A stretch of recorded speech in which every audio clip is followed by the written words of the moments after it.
Let's get to it.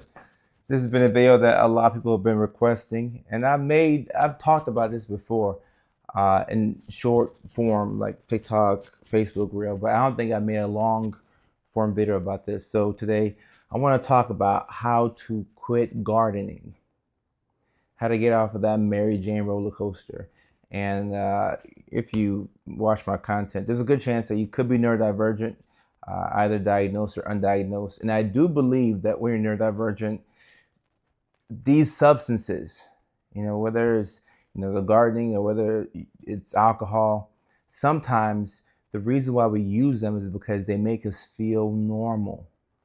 Because if you're neurodivergent, you're living in a world that's not equipped for your success. You got to tweak a couple of things here and there to make you feel alive again, for lack of a better term. So I do think that we're a bit more susceptible to it. And I do have research. I got research. I got evidence. I got evidence that individuals with ADHD and also autistic individuals as well. But this study was looking at people with ADHD that they are 3 times more likely to use cannabis as compared to their neurotypical peers. So there's something to it. But either way, this video is for anybody who wants to stop gardening. And I can talk about it from professional experience, helping patients with this, and also from personal experience, because I've had my times. Let's just say that I've had my times. So first and foremost, in order to stop, you have to first identify the reason why you want to stop. This should be pretty clear. Uh, a lot of times we feel like we're not getting things done and we're not productive. So it's like, all right, okay, I need to stop smoking. I need to get, my act together. But because it's not addictive, right? We know that, THC is not addictive, but I do think it's habit forming. Like your body won't need it if you stop smoking or stop using cannabis. Your body won't shut down, but you could have strange dreams. You could have some nightmares. You could have irritability, insomnia, mood swings, depression, all these things that come with the cannabis withdrawal. The good news is that the majority of these should fade away within 1 or 2 weeks, maybe 3 weeks. But I need you to identify why you want to stop. Because at some point, let's say you take a break for 2, 3, 4 days, at some point, it's probably around like that day 5 mark where you're like, man, I can't sleep, my mood's off. Like at some point, you're going to have that urge to return to it. And at that moment, you need to remember, okay, there's a reason why I stopped this. There's a clear reason why I stopped this. And I can get high tonight. I could. But because of what it led me to, my decision making wasn't the best. I was behind on things. I had all this brain fog, so on and so forth. But you need to remember that because I can assure you, just set your watch, my imaginary watch. Set your watch. At some point, when those cravings return, push is gonna come to shove. We're gonna see what you're made out of. And even if you go back to it and back and forth, don't judge yourself. From personal experience, I know how hard this can be. I was never somebody who, like, this was never my thing. I rarely drank in college, maybe going out like that. I didn't even like to go out. I wasn't a going out person. I was always a Madden and chill with the homies type of person. And, if I was dating a girl, I'd just rather be at her place. Like, we'll kick it and, maybe some Moscato or something like that. But I was never like a big drinker, so I never really relied on substances. When I moved to California, though, when I moved to California, though, it's legal out here. Everybody's like, it's just a thing. Um, and friends like, oh, try it. It'll help you sleep. A lot of us, you know, if you're watching this video and you really want to stop, some of us found ourselves in this predicament where you couldn't sleep, or there was something that attracted you to it, and then you're indulging in it, and now all of a sudden you're able to get to sleep. Maybe you don't have the most restful sleep, but you're able to get to sleep. And that's kind of how it was for me. I'm like, okay, like if you smoke a little bit before you go to sleep, oh, I sleep better now. And that was the case in the beginning. It led to other issues and brain fog and lack of consistency. And when you already have ADHD like me, executive dysfunction is already a thing. I don't need to make the game that much harder for me. But there was a reason why you started it, right? I can't sleep, so on and so forth. And that's kind of how I got into it. And then before you know it, it's like an occasional thing with friends, and now it's becoming like an every night thing. And that happened so fast. I just remember I'm like, okay, like the homies are over, or maybe the girl I'm talking to, like maybe she rolls up or something like that. But it became like a daily thing pretty quickly, and a crutch, something that I leaned on. I remember asking my publicist, like before going to certain premieres, I try and figure out like what's this red carpet going to be like? Do I have to speak? Like if I don't have to speak at this public event, I'm just gonna wear some shades and like, I might be a little lifted and, um, and because you learn that okay, there's a threshold of if I get past this, I'll be a little bit too blazed, but if I get like halfway there, I'm socially free. I feel good, so on and so forth, and that yeah, it can help, but we tend to do it in excess. So where was I even going with this?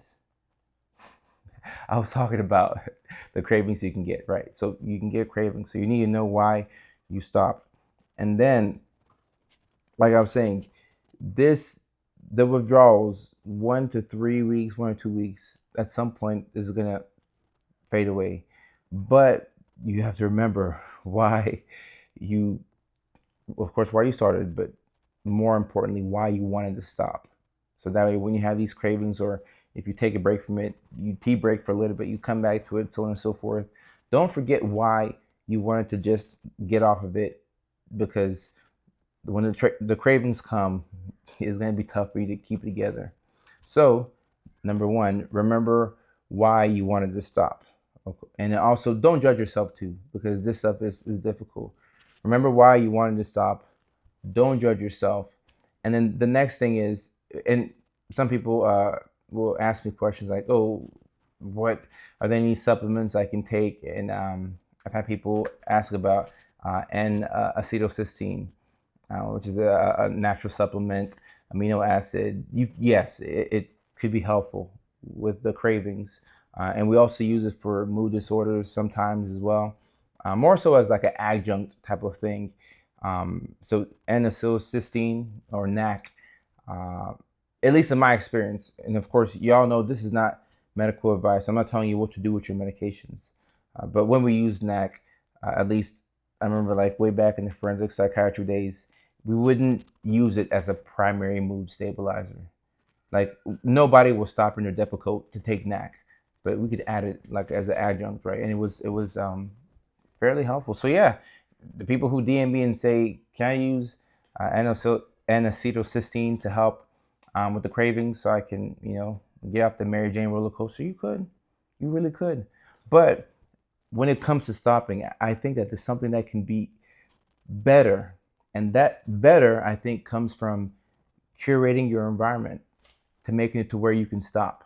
All right, I want you to come on through. That's my assistant. Come on through. You're good. You're good. So yeah, you want to curate your environment to where it's not that difficult to stop. So if you're somebody who you're the only person in your group that you don't smoke anymore, but you still hang out with these people every single day, I'm not telling you to cut off your friends, but just keep in mind that if this is your environment, that when you finish school or you finish work, you hang out with the guys and everybody's drinking, everybody's smoking, you're gonna want to have that urge to drink or smoke, right? So you don't have to cut off your friends, even though when you do quit smoking, your friend group will change because now interests have become different. But adjust your environment. So maybe if you spend 4 days a week with them, maybe spend 2 days a week with them until you become stronger and you don't feel as powerless when you are around the substance.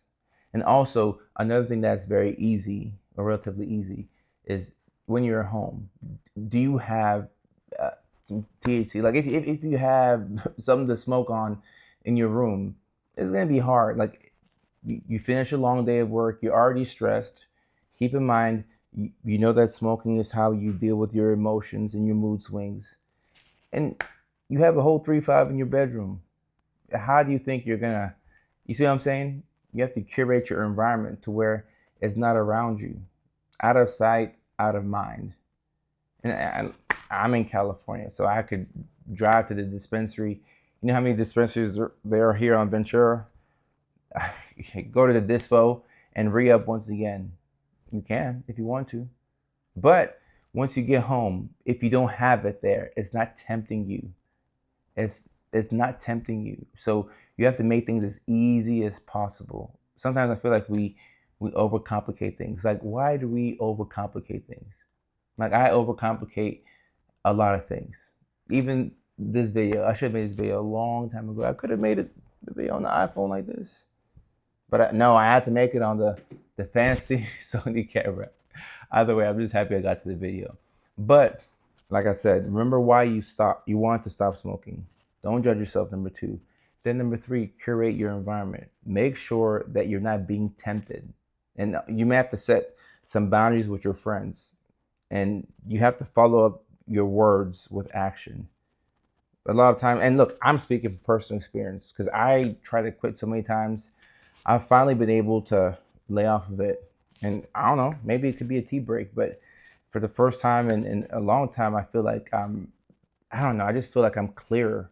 I feel like my content is better. I feel like I'm resonating with my audience. Um, yeah, I'm making better decisions. My emotional self-control, I'd say, is much more improved. Not as much brain fog. My insomnia is better. At first, my insomnia was awful. Why am I sound like this?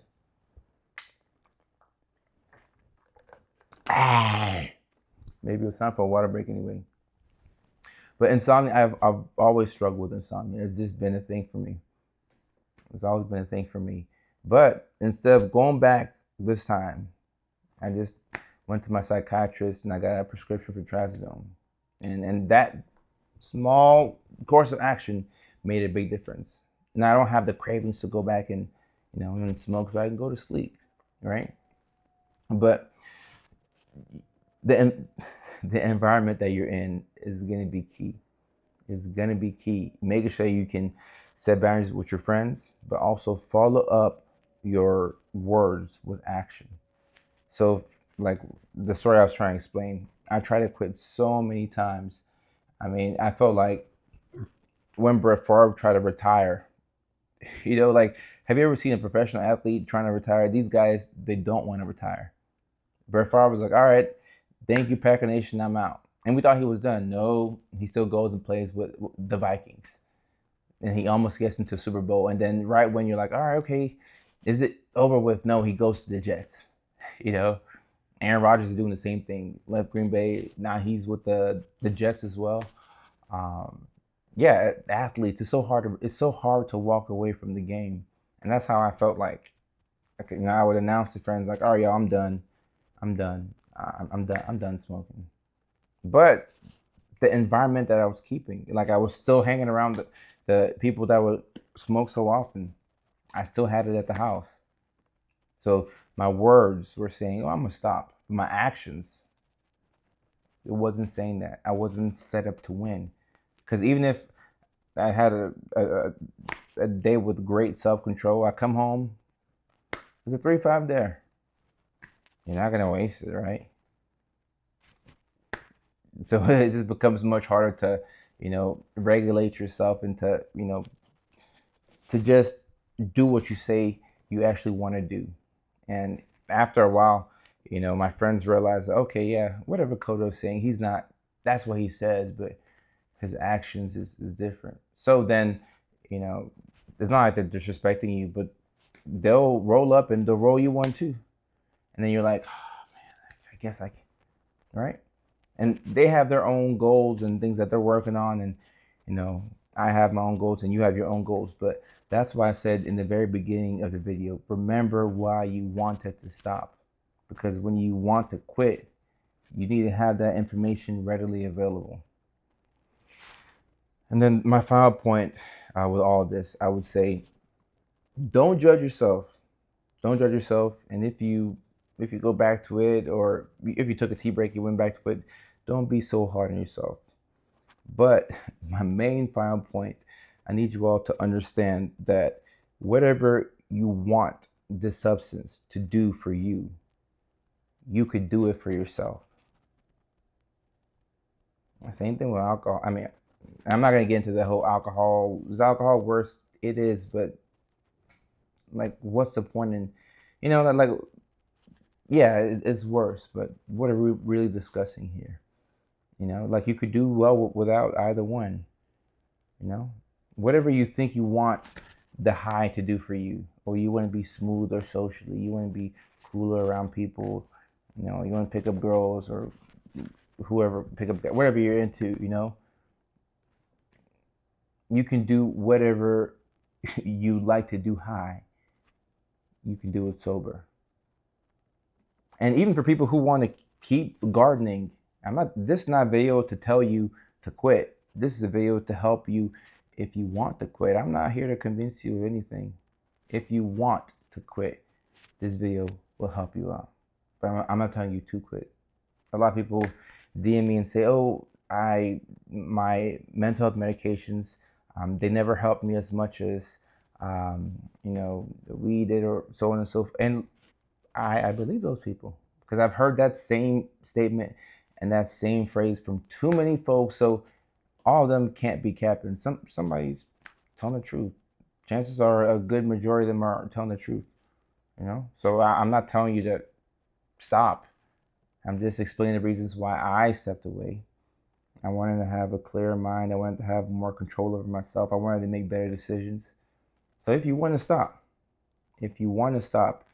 remember that whatever you wanted to do high, you can do it sober.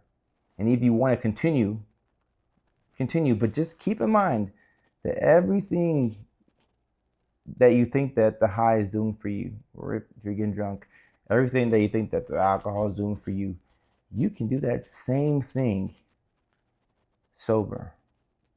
Now, do the substances enhance certain experiences? Yes, they do. I won't lie about that. Yeah, it's going to be a sensory, pleasurable experience, yes.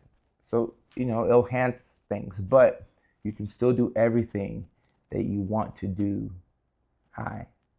You could do it while you're sober. Don't let that go over your heads. If you know what I'm talking about, you know what I'm talking about. So I think this video, I hope it can be helpful. And this is probably the most asked question in the month of September. I know it's October at the time of this recording, but people have been asking me this question left and right. Like, I want to stop. How do I stop? And it's folks who have smoked for years, over 10 years, daily use, who are stopping, and they're talking about how their life has improved. And, there has to be a reason for you to want to do this, because if you've been relying on, the Mary Jane roller coaster for many years, it's helped you cope with a lot of things. So to step away from that, you got to remember why you wanted to step away from it. So I think that should be sufficient. I don't want to belabor the point. So if this video has been helpful, I mean, if you've watched this far in the video, like, it really meant something to you. Like, it means something to you. So I appreciate you for your attention. You can use the link in the description. There should be a link in the description. I'll make sure I put it there. To join the Patreon. If you like, you can join the Discord. The free Discord is how you can keep up with when I go live. The one-on-one coaching link should be down there as well. And of course, you can find me on all my socials, IG, Facebook. Facebook community, we're growing, so I'm very excited for that. But yeah, IG, Facebook, TikTok. And we're also working to grow our community on Snapchat as well. So, yeah, thank you for your attention. And whatever you're going through, just know that you will get through it. And a lot of people care about you, and I'm one of them. Peace.